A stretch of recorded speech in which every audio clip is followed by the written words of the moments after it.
Parking a spot reserved for an electric car could get you in trouble if some get their way in Austin.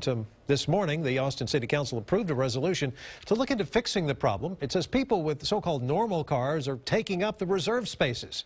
KXAN Sophia Beausoleil spoke with some electric car owners who say it can be a pain. This is a trickle charger here. Mark Witt is in love with his electric car. I haven't bought 1 gallon of gas this entire year.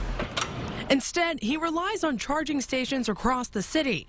There are only a handful available at each location. So when people who don't drive electric cars park in his spot, he's out of luck.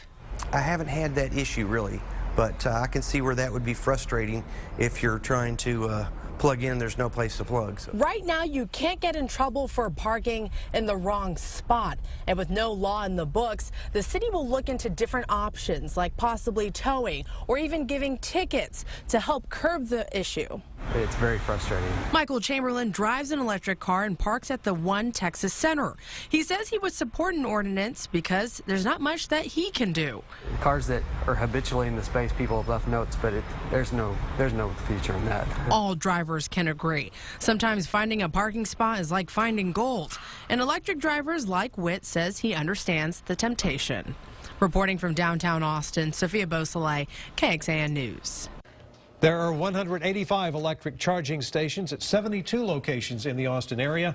These new rules would not apply to those charging stations at places like Whole Foods or Walmart. The city says they're in charge of monitoring their own electric stations.